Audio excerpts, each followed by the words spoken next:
Hi అండి, అందరికీ నమస్తే. నేను తండ్రి కానుకుంటున్నాను. నిన్నే బోటు స్టోర్కి వస్తుండగా జట్టుకి వస్తుండగా జట్టుకి దగ్గరలో తెరీరేసిందంట. తెరీరిన కారణం వల్ల మీద కేబిన్ మీద వాళ్ళ పంకలోకి వెళ్ళిపోయిందంట.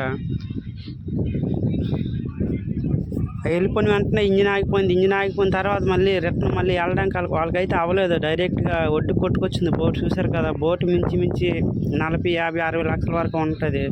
దాంట్లో వాళ్ళు ఒక్కొక్క వాళ్ళ 30, 40 వేలు, 50 వేలు, 60 వేలు వరకు కూడా వాళ్ళు ఉంటాయి. కొత్త వాళ్ళు అయితే చాలా ఎక్కువ రేట్లు కూడా ఉంటాయి.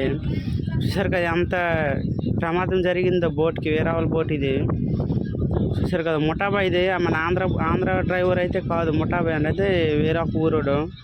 చూశారు కదా బోటు, కొత్త బోట్ ఇది ఫ్రెండ్స్.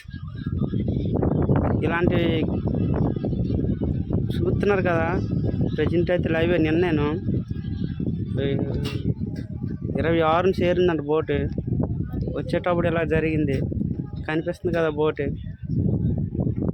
తావులేసి కూడా లాగుతున్నారు. ఇప్పుడు తావులేసారు. నీరు వెనక్కి వెళ్ళింది అనేసి తావులేసి డైరెక్ట్ అవుతున్నారు. ప్రజెంట్ అయితే వాళ్ళకి అవకాశం కూడా ఇప్పుడు ఉండదు. ఎందుకంటే తుఫాన్ ఉంది కదా. తుఫాన్ అయిన తర్వాత మళ్ళీ లోన్ నుండి జట్టుకి తెచ్చిన తర్వాత పైకి ఎక్కేస్తారు కిరోన్తోను. చూశారు కదా ఫ్రెండ్స్, ఎంత ప్రమాదం జరుగుతుంది మన మత్స్యకారులకు. ఆంధ్రాలోని ఖచ్చితంగా జట్టీలు ఇప్పుడు ఎక్కడైతే ప్రకటించారో ప్రతి దగ్గర జట్టీలు వేయాలనేసి కోరుకుంటున్నాం మీ మత్స్యకారుల తరపున. ఎందుకంటే మన దగ్గరలోనే ప్రమాదం జరిగిన మన మనుషులు దగ్గరలో ఉంటారు కనుక మంచైనా చెడ్డైనా ఆదుకుంటారు. ఇది ఖచ్చితంగా వైరల్ అయినట్లు చూడండి ఫ్రెండ్స్. అలాగే ఈ వీడియోను సబ్స్క్రైబ్ చేసి ఫాలో చేసి లైక్ చేయండి ఫ్రెండ్స్.